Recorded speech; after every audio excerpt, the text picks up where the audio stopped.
আজি তিনচুকীয়াত উপস্থিত হৈ প্ৰথমতে মটক ৰাজা স্বৰ্গদেউ সৰ্বানন্দ সিংহৰ প্ৰতিমূৰ্তিত মাল্য অৰ্পণ কৰি আমি মটক জনগোষ্ঠীক কেনেদৰে আগুৱাই লৈ যাব পাৰোঁ তাৰ বাবে স্থানীয় ৰাইজৰ লগত মত বিনিময় কৰিবলৈ আমি চেষ্টা কৰিছোঁ।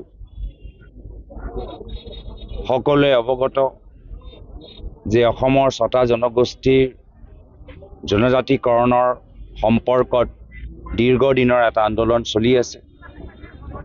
এই আন্দোলনক কংগ্ৰেছ দলে সম্পূৰ্ণ সমৰ্থন কৰে। তিনচুকীয়া নগৰতো বহুতখিনি অভাৱ সমস্যা আছে। বিশেষকৈ জল জীৱন আঁচনিৰ খোৱা পানী সমস্যা যথেষ্ট এটা দীৰ্ঘদিনৰ এটা সমস্যা আমি ৰাইজৰ পৰা শুনি আহি আছোঁ।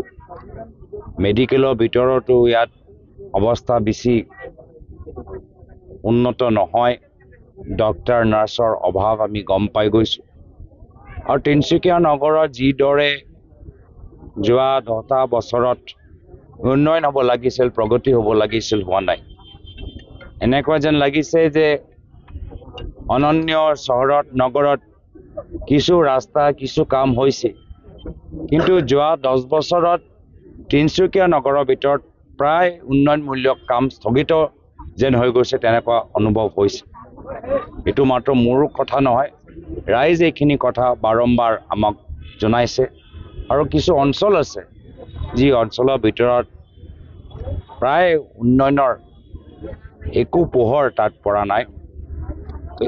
এনেদৰে আজি গোটেই দিন আমি স্থানীয় সমস্যাৰ সম্পৰ্কত ৰাইজৰ লগত দলৰ কৰ্মীখিনিৰ লগত আমি মত বিনিময় কৰিম আৰু কিছু আমাক নতুনকৈ যোগদানো কৰিব, তেখেতক আমি স্বাগতম জনাম।